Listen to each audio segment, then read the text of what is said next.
Bonjour, merci d'être revenu dans notre atelier du bien-être, atelier de lâcher prise. Aujourd'hui, on va lâcher, oublier, tourner la page des cigarettes. J'appelle les cigarettes la peste du XXe siècle, celui-là qui a touché les contaminés. J'appelle aussi les cigarettes la crime contre l'humanité, première cause de mortalité en France. Pendant des années, j'étais passionnée d'accompagner les gens dans cet arrêt de tabac, dans cette lâcher-prise, j'appelle sortie de prison, après des années d'esclavage, dépendance. J'aimais beaucoup, j'aime aussi encore aujourd'hui accompagner tous les gens qui ont décidé, parce que tout ça joue dans les mots, j'ai décidé de sortir de prison. Qui peut parler mieux de cet arrêt de tabac que quelqu'un qui a vécu le processus, vécu le chemin, qui a vécu sur son propre exemple, sorti de prison et se régaler de l'air pur. Il n'y a pas beaucoup de choses qui sont gratuites dans la vie. L'air, il est gratuit, même s'il est pollué. On peut respirer gratuitement. Et j'ai la joie et plaisir de vous présenter un homme libre, qui a 10 ans de ça, il a décidé de sortir de prison. C'est un ingénieur qui a fabriqué des armes, c'est un ingénieur qui travaillait dans l'armement, dans l'industrie des armes, converti à l'air pur, à la liberté de respirer sans les cigarettes. Cet homme libre, c'est Jean-Philippe, je vous prépare, je vous présente, qu'aujourd'hui donne des armes autrement aux gens, il accompagne toutes les personnes qui ont décidé de sortir de prison. Aujourd'hui, il accompagne chaque personne qui va pousser la porte de son cabinet et convertit justement cette liberté, donc il donne les armes, comme je vous ai dit déjà, autrement. Un homme libre qui va parler de le chemin qu'il a fait, thérapeute, passionné de liberté d'expression, liberté de respirer librement. Merci, je laisse la parole à Jean-Philippe. Merci. Alors tout d'abord, je remercie Sophia, parce qu'effectivement, elle m'a permis, il y a 10 ans de ça, bientôt 10 ans, le 25 septembre 2007, de couper le lien à cette cigarette. Elle m'a aidé, puis surtout elle m'a fait découvrir un autre monde, le monde de l'aide aux autres, dont elle était une merveilleuse ouvrière dans son cabinet. Et puis elle m'a permis aussi de découvrir l'hypnothérapie, dont je suis maintenant un représentant de l'hypnothérapie ericksonienne. Voilà. Alors effectivement, je vais vous présenter comment moi, en tant qu'ancien fumeur, eh bien, j'ai réussi à, avec 5 petits pas, retrouver la liberté. Et c'est cette expression que je me suis découvert quand j'ai arrêté de fumer. Eh bien, j'ai recommencé de m'aimer, d'aimer mon corps, ou tout simplement les 5 pas qui m'ont ramené vers la liberté.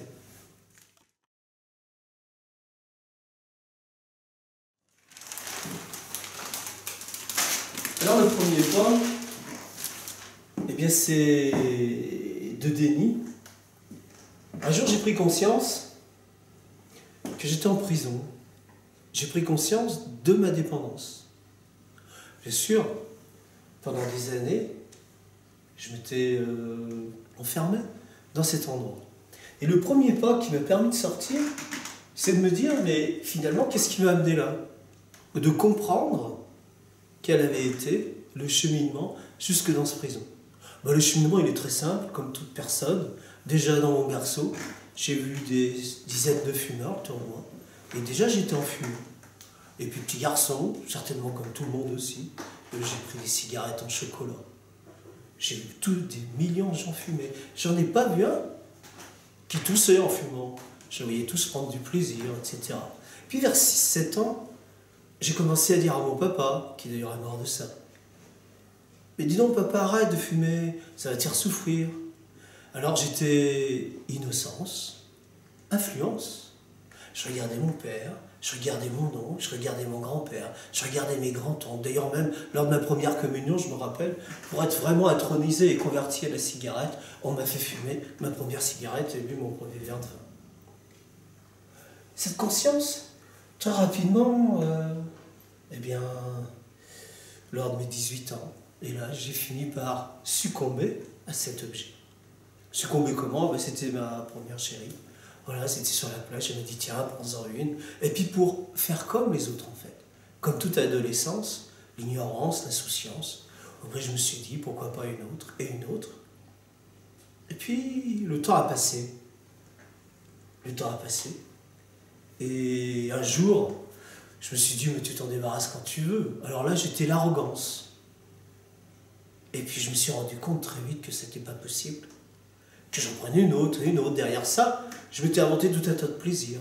J'avais caché tous mes problèmes derrière cette cigarette. Et plus je les cachais, plus je me cachais aussi. En me disant, eh bien, oui, mais de toute façon, moi je fais ce que je veux, ça n'arrive qu'aux autres, etc., etc. Et cette prise de conscience, eh bien, je l'ai prise après 30 ans. J'avais 47 ans, et d'un seul coup, quand je me suis retourné, j'ai regardé vraiment la cigarette telle qu'elle était. La cigarette telle qu'elle était, hein, cette meilleure amie, cette mauvaise copine. Pourquoi? J'étais en train de me rendre compte qu'elle m'apportait plus de déplaisir que de plaisir. Alors qu'effectivement, de 18 à 40 ans, j'avais l'impression qu'elle m'apportait des petits cadeaux, des petites choses, etc. Et là, de plus en plus, je commençais à tousser. Je commençais à être pas bien. J'étais dépendant. Le soir, il fallait aller en chercher. Il fallait gérer les cigarettes. Enfin bref, j'étais en train de m'attacher à elle. Et là, je me suis rendu compte qu'elle m'avait emprisonné. Ou je m'étais emprisonné en elle. Quelques exemples aussi de ma prise de conscience. À 47 ans, je retourne sur ma vie, je me rappelle les 18 ans de ma fille, parce que j'étais un papa, je suis un papa merveilleux, de 4 enfants merveilleux, et ma fille, pour ses 18 ans, me dit mon papa, est-ce que tu pourras t'arrêter de fumer? Je lui dis oui, bien sûr, ma chérie. Et puis ces 18 ans sont arrivés, je ne me suis pas arrêté de fumer, parce que j'arrivais pas, j'étais pas décidé, j'avais encore pas pris conscience de tout ça. J'avais pas pris conscience non plus que je donnais aussi cet exemple, que mon père me l'avait donné. Comme tous ces millions de gens, le tournoi me l'avait donné. Voilà. Alors, le temps passe, et puis, en 2007, un certain nombre d'événements arrivent. 2007, des événements familiaux, ce travail qui beaucoup de stress, mes enfants aussi qui me voient, il y avait beaucoup moins de temps pour moi. Et puis j'ai eu un accident. Voilà. Et là, j'ai une demi-jambe, ma jambe droite qui s'est paralysée. C'était un déclic. Ça a été un déclic pour moi parce que je souffrais. J'étais de plus en plus enfermé dans cet objet. Et je me suis assis un jour et j'ai fait le bilan de la cigarette dans ma vie. Et je veux juste vous montrer comment j'ai compté. Je me suis dit finalement, qu'est-ce que ma meilleure amie m'a apporté? Eh bien, je venais de perdre une jambe, ou la moitié. J'étais sportif, j'aimais la vie, j'aimais le sport. J'avais perdu aussi 90 000 €, au moins, parce que j'étais gentil. J'étais en train de regarder ma meilleure amie comme sincèrement ce qu'elle était vraiment. 90 000 € pour une jambe, c'est pas cher payé. J'avais perdu aussi 3 ans de ma vie. À 5 minutes par cigarette, multiplié par le nombre de cigarettes que j'ai fumées, et j'étais en dessous. 3 ans de ma vie, jour et nuit. Si je dors un peu, ça fait 6 ans. J'avais surtout gagné 260 000 mégots, au moins. Oh, j'ai compté toutes mes cigarettes. J'ai vraiment compté. Sans être un mytho, comme j'ai été pendant des années. J'ai regardé 7 meilleures amies. Ce qu'elles valaient vraiment. Et juste, c'est 260 000 cigarettes, pardon. 1 gramme par cigarette font 260 kilos. Et dans chaque cigarette, hélas, il y a 1/1000 de gramme de produits toxiques et mortels. J'ai juste injecté dans mon corps 3 kilos de produits toxiques. Imaginez pourquoi j'ai brûlé ma guibole. Mais j'aurais pu perdre plus. Peut-être mon anus, mon pénis, tous ces trucs-là. Voilà. Le bilan de la cigarette, faites-le. Comptez sincèrement. Je n'avais pas été sincère avec moi-même. Je n'avais pas osé me dire la vérité telle qu'elle était. Comme quand ma fille m'a dit à 18 ans, papa, arrête-toi de fumer. Et comme j'avais demandé à 6 ans, papa, ça pue. Les chiffres de la cigarette, faites-les. Prenez du temps. C'est pas pour vous culpabiliser. C'est juste pour être sincère avec vous-même. Et puis, bien sûr, il faut regarder la cigarette juste en France. Comme elle est vraiment. En France, l'année dernière, en 2016, 78 000 personnes sont mortes de la cigarette. C'est la plus grande cause de mortalité. C'est juste 22 à 23 fois plus que les accidents de la route. 78 000 personnes sont mortes pour la clope. Imaginez juste, ça fait un cimetière d'environ 60 hectares.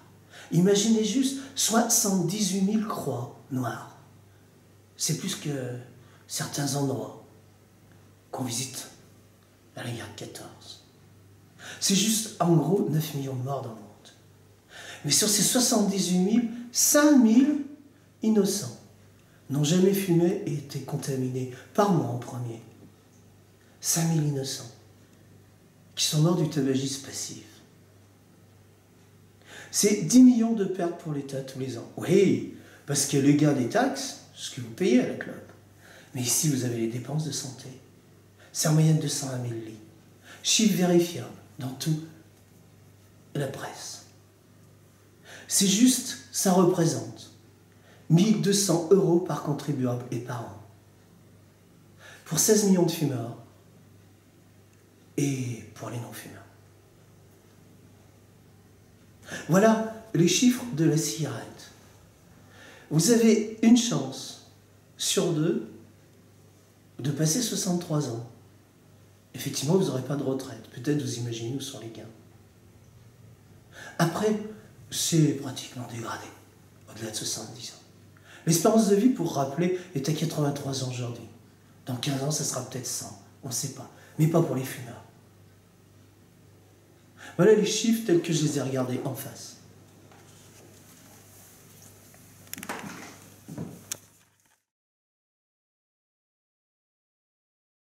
Alors bien sûr, une fois que les chiffres, cette prise de conscience, eh bien, ça va être le deuxième pas. Le deuxième pas, c'est ça. J'ai dit finalement, au regard de tout ça, j'ai décidé d'arrêter de fumer. Décider, ça veut dire tout simplement que j'ai été motivé. Ça veut dire tout simplement que toutes mes motivations de redevenir libre étaient plus fortes que cette envie de cigarette. Si vous n'êtes pas motivé comme ça, eh bien, vous n'avez pas décidé. Votre motivation, ma motivation d'arrêter de fumer, était plus forte que la motivation de continuer. C'est juste ça. Et j'ai décidé. Décider, ça veut dire que cette fois-ci, j'allais vers le défi. De déni pendant des années, je suis passé à défi. Alors mes motivations, ben c'est bien, en premier, c'était mon bien-être. Le bien-être, c'est quoi? Ben, c'est déjà la liberté, quoi. Fini, les dimanches soirs, d'avoir la liste de tous les bureaux de tabac de la région. Et courir comme un fou pendant des heures pour en trouver. C'est aussi l'odeur, parce que je pue. Ben, je puais. Mais je puais de l'extérieur, mais de l'intérieur. Parce que si je prends une fermeture éclair et que je vous vos organes, mes organes puaient à l'intérieur de moi quand j'avais fumé une cigarette. Enfin, vous savez bien, quand on a fumé le soir à la maison, on met les vêtements dehors ou à la machine à laver, pas mes organes. Ça, c'était mon bien-être. La santé, ben, la santé, je vous l'ai dit, c'était pour retrouver l'usage de ma jambe. J'ai mis 1 an à apprendre à marcher. L'argent, je vous l'ai dit, c'est juste depuis 10 ans, j'ai mis l'argent sur un compte et aujourd'hui, vérifiable. J'ai mis 23 000 € de côté.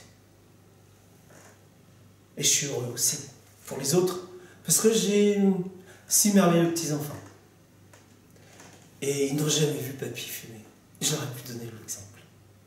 Bien sûr, parce que moi aussi, j'avais été victime des autres. Puis la nature, parce que vous l'avez bien compris aussi, ces 240, des 260 000 mégots que j'ai jetés, ben j'étais comme... À 18 ans, je les ai enfouis dans le sang, je les ai jetés dans les rivières. Enfin moi, je ne m'étais jamais occupé de la nature. Mais sans elle, je ne suis plus rien. Et ça, j'ai compris. Quelles étaient mes motivations? Alors je me les suis répétées régulièrement. Je me suis imprégné de ces 5 points.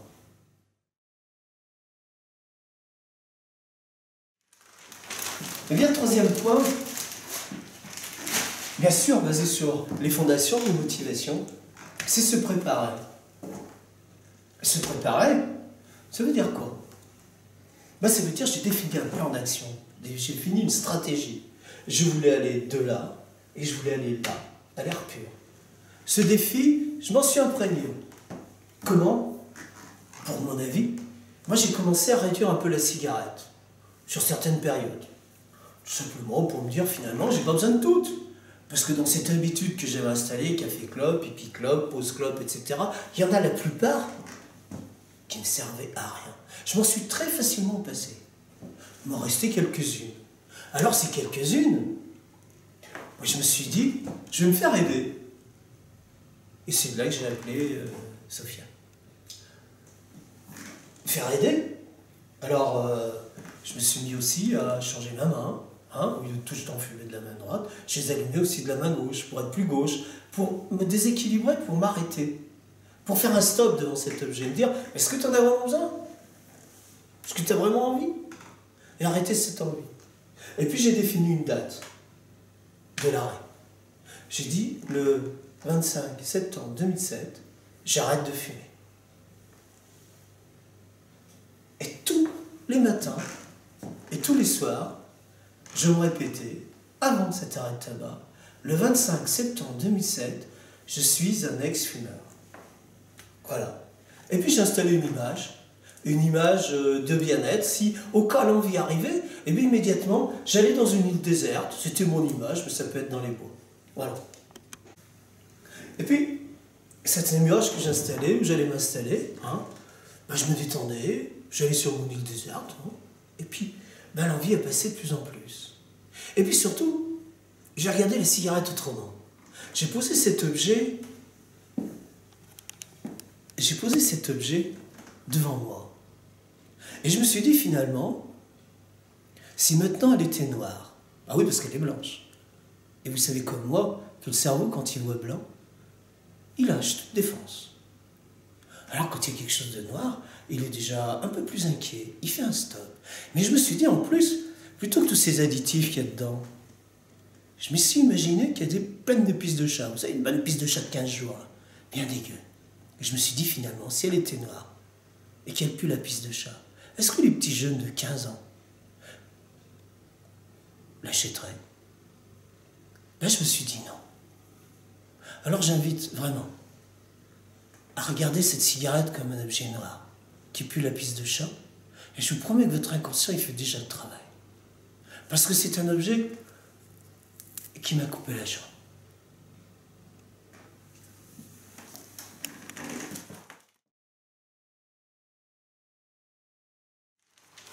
Alors bien sûr, le 4e pas, le jour J est arrivé, le 25 septembre 2007. Et je me suis fait aider à couper le lien. Il y a toutes sortes de méthodes. J'avais lu aussi, bien sûr, le livre d'Alain Carr. Donc il y en a qui pourraient pratiquer, il y a de l'acupuncture, il y a de la tabacologie, bien sûr. Moi, j'ai choisi l'hypnose. Pourquoi? Parce c'est mon instinct qui m'a demandé ça. Le jour de l'arrêt, c'est maintenant. Et le jour de l'arrêt, j'étais un ex-fumeur. Et en arrivant au pied du cabinet, j'ai jeté ma dernière cigarette. J'ai jeté, avant de partir, pour faire cette séance d'hypnose, j'ai jeté tous les paquets qui traînaient chez moi. J'ai jeté tous les cendriers. Les briquets. Moi, j'ai gardé que des allumettes, c'est pour faire brûler une bougie. J'ai changé mes habitudes. J'ai jeté ma tasse. J'ai arrêté le café. Oui, oui. J'ai bu du thé vert. C'est bon pour la santé. Du curcuma. Et puis j'ai prévenu mes potes fumeurs.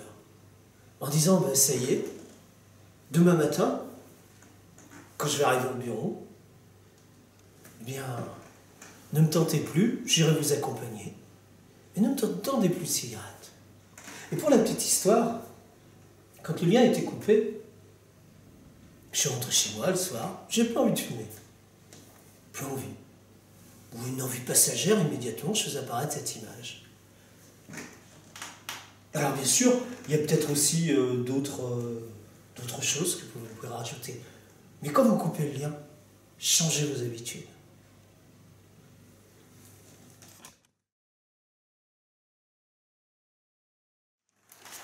Alors le cinquième pas,